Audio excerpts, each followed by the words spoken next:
Kamu dan teman-teman yang terkasih, pada kesempatan ini kami kelompok 8 yang beranggotakan Jubiliano Bonaventura Nabu Pandu, Saudara Gaudentius Krisanto Sotanto, Saudara Alexander Ivan Pradana, Saudara Patrick Mario John Gawa, dan saya sendiri Hedwig Octavian Raja Ali Amarwing akan mempresentasikan hasil belajar kami terkait tokoh John Henry Nouwen dan teologi proses. Pada kesempatan pertama ini, saya akan mempresentasikan tentang tokoh John Henry Nouwen. Para teman yang terkasih, dari kami kelompok 8 akan membawakan suatu tokoh dengan pemikirannya, yaitu Santo Johannes Henry Nouwen.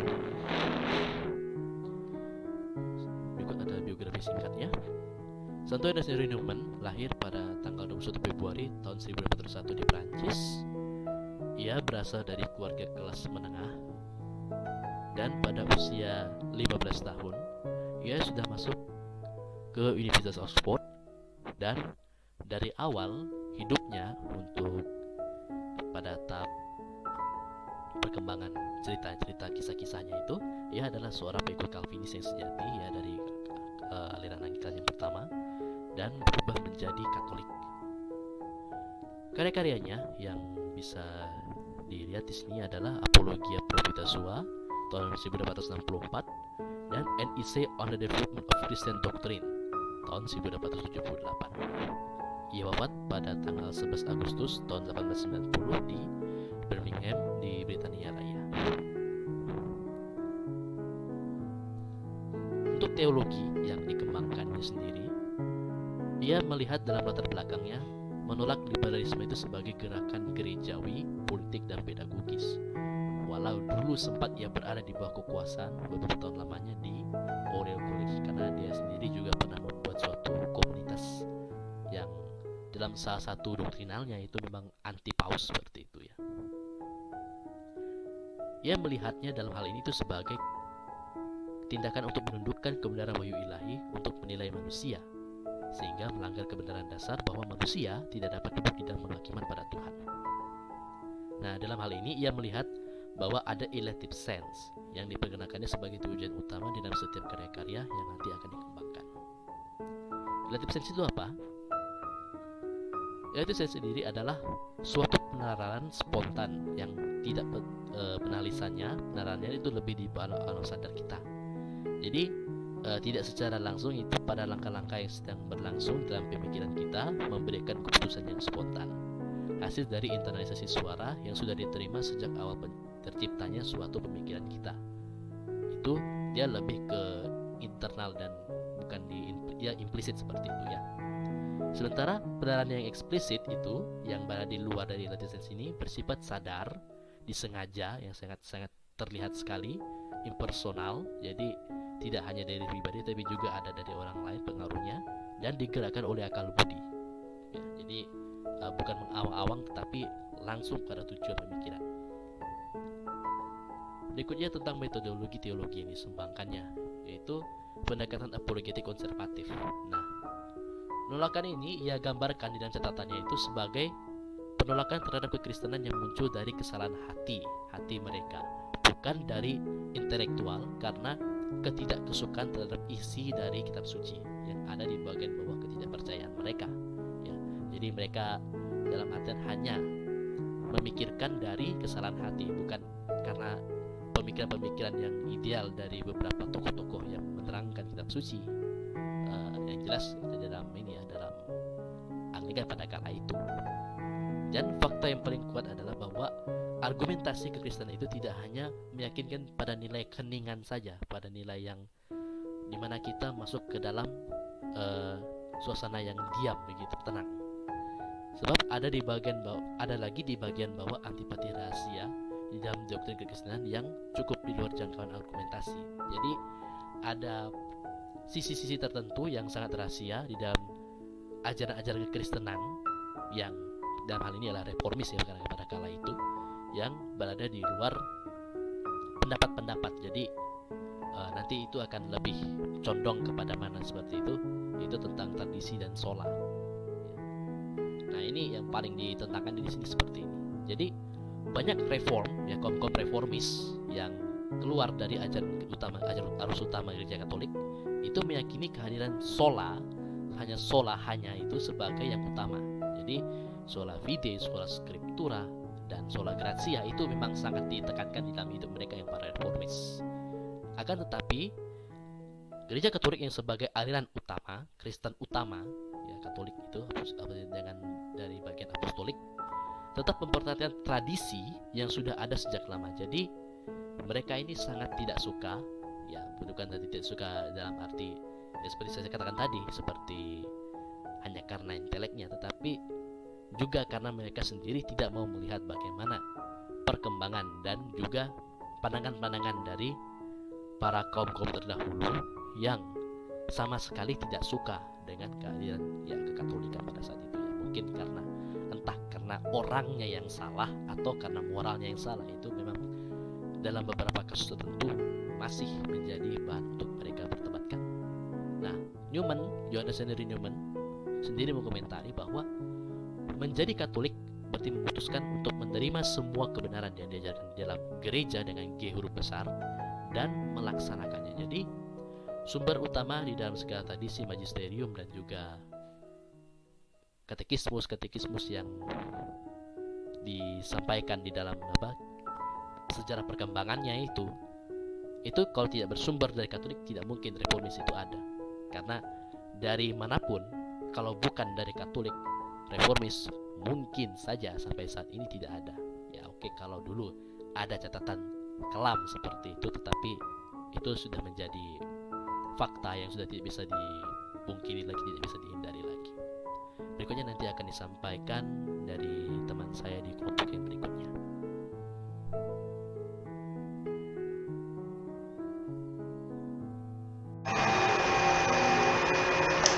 Teologi proses. Nah, pada teologi proses ini tidak mudah untuk diringkas dan dipahami. Inti dalam metafisika khas yang konteks dengan cara tradisional memahami dunia. Pada dasarnya teologi proses ini memberikan cara alternatif dalam nafsir dunia. 3 tokoh yang terkenal dalam teologi proses yaitu Whitehead, Charles Hurstone, dan juga John Cobb. Pertama, Alfred North Whitehead. Whitehead lahir pada tahun 1861. Nah, di sini Whitehead ini kita akan melihat lebih jauh dari pemahaman Whitehead tentang dunia. Ada 7 pemahamannya. Nah, pertama ini adalah prinsip proses. Nah, bagi dia itu prinsip proses itu jatuh pada dua identitas aktual tidak independen keberadaannya, dibentuk oleh menjadinya. Dan yang kedua itu lanjut pelengkap entitas aktual. Di sini adalah objek abadi. Whitehead melihat bahwa objek abadi dilihat sebagai selalu dikaitkan dengan Tuhan. Yang ketiga adalah entitas aktual. Itu jatuh dalam pengalaman. Ada 3 faktor yang mendukungnya. Menurut Whitehead itu ada subjek, objek, dan juga bentuk subjektif. Lalu dia melihat juga yang keempat, mengalami etisitas itu akan mengalami dalam keterasingan. Nah, ini serangkaian dari bentuk aktual ya, dari perhubungan etisitas yang ada dari dalam diri manusia. Nah, di sini yang kelima muncul etisitas aktual. Dari berarti ini bentuk subjektifnya ada 4. Kesadaran, emosi, tujuan, dan keengganan. Dan yang keenam, entitas aktual mencapai tujuan subjektifnya. Nah, bagi Whitehead ini terlihat jika ada tujuan sampai pada tujuannya itu ketika ada entitas baru yang berkontribusi, entitas aktual yang baru yang berkontribusi. Terus lanjut, nah yang ketujuh itu kreativitas. Nah, di sini ada tulisannya baik Tuhan maupun dunia tidak mencapai penyelesaian statis. Keduanya berada dalam cengkeraman dasar metafisik utama. Kemajuan kreatif menuju kebaruan, salah satu dari mereka, Tuhan dan dunia adalah instrumen kebaruan bagi yang lain. Nah, secara garis besar disebut kreatif bagi Whitehead demikian. Nah, kisah Whitehead tentang Tuhan itu ada 3 ya. Adanya prinsip pembatasan, yang kedua itu Tuhan harus menjadi entitas yang sebenarnya. Terus yang ketiga itu Tuhan memiliki sifat primordial dan juga sifat konsekuen. Nah, ini John Cobb ya, salah satu muridnya si ini Whitehead. Nah, itu dia lahir 9 Februari 1925 dan juga di sini pada artikel terlihat bahwa implikasi bagi doktrin teolog proses tentang Tuhan yang disangkal oleh teolog proses John Cobb nih. Nah, di sini Tuhan sebagai moralis kosmis. Perhatian Tuhan yang paling mendasar adalah pengembangan sikap moral. Terus yang kedua, Tuhan sebagai absolut yang tak berubah dan tak bergairah. Pengaruh Tuhan atas dunia sama sekali tidak dikondisikan oleh respon ilahi terhadap aktivitas yang tidak diduga dan menentukan sendiri dari kita makhluk duniawi. Yang ketiga, Tuhan sebagai kekuatan pengendali. Gagasan ini menunjukkan bahwa Tuhan menentukan setiap detail dunia. Nah, yang keempat, Tuhan sebagai pendukung status quo. Taat kepada Tuhan berarti mempertahankan status quo. Terus yang kelima ada Tuhan sebagai laki-laki. Nah, Tuhan tampaknya menjadi pola dasar dari laki-laki yang dominan, tidak fleksibel, tidak emosional sepenuhnya. Nah, begitu. Kita lanjut kepada Charles Hurstone. Nah, dia itu lahir 5 Juni 1897 di Amerika ya, meninggal 9 Oktober tahun 2000. Dia adalah seorang filsuf Amerika yang berkonsentrasi pada filsafat agama dan metafisika. Nah, di sini dia melihat bahwa kembangan tentang Tuhan itu dari Charles Hurstone itu dipengaruhi dari 2 tantangan ya. Ada 3 memang. Yang pertama itu 2 tantangan, proses menjawab tantangan tersebut, dan atribut-atribut Tuhan. Nah, 2 tantangan itu hadir dari pola pikir modern, ya, teisme klasik dan humanisme. Terus yang kedua itu proses menjawab tantangan tersebut tuh Charles Hurstone tuh melihat dengan panenteisme dan juga teisme. Atribut-atribut dari atribut-atribut Tuhan itu ya, Charles melihat bahwa ada kesempurnaan Tuhan yang sosial karena dia selalu dikaitkan dengan keadaan sosial, dan kreativitas, kekuatan, pengetahuan, dan juga cinta. Setelah itu kita lanjut. Nah, di sini ada menjelaskan kreativitas. Nah, dia ini dari titik soal kreativitas ini bagi dia itu positif ya. Ini tidak berarti bahwa ada terjadi tidak sepenuhnya ditentukan oleh kondisi yang hukum sebab akibat. Berarti bahwa ada lebih banyak kepastian dalam kenyataan setelah situasi klausal menghasilkan efek daripada sebelumnya. Nah, jadi pada dasarnya ini pertumbuhan itu melekat dari arti yang menjadi, dan makhluk hanya potensi untuk menjadi. Nah, jadi itu makhluk hanya potensi aja untuk menjadi ya. Nah, secara keseluruhan teologi proses ini ada 2 ya.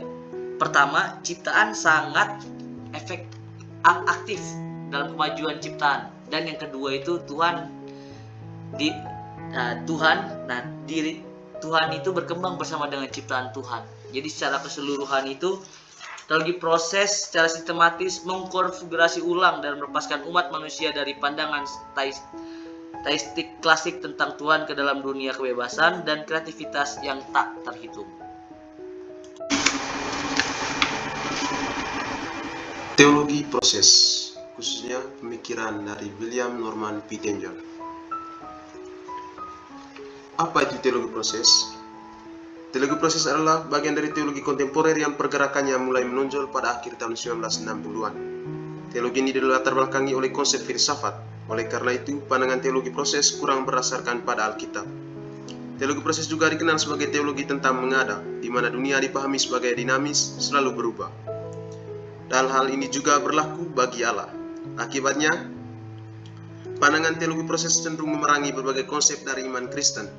Pengertian tentang Allah, Alkitab, dan Kristus kurang sesuai dengan fakta kebenaran firman Tuhan. Selain berbicara tentang Tuhan, antropologi macam apa yang ditawarkan oleh teologi proses? Teologi proses sebetulnya menekankan pada eksistensi manusia dan relasinya dengan entitas yang lain.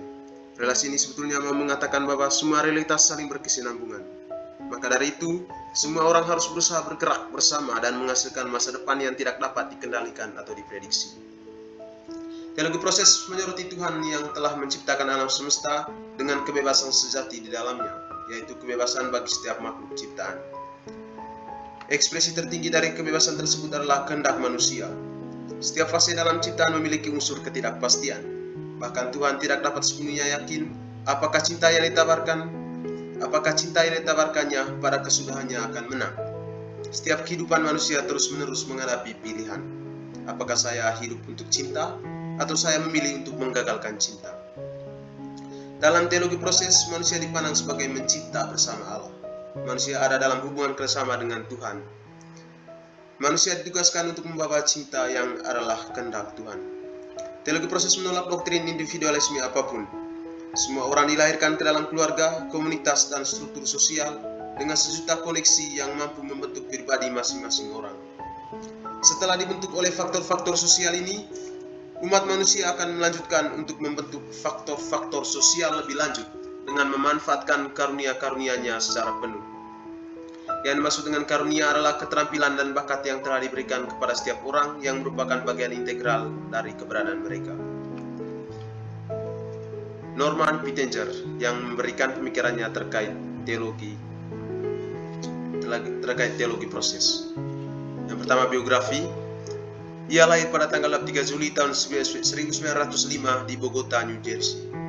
Ia adalah seorang pendeta, guru dan teolog Anglikan.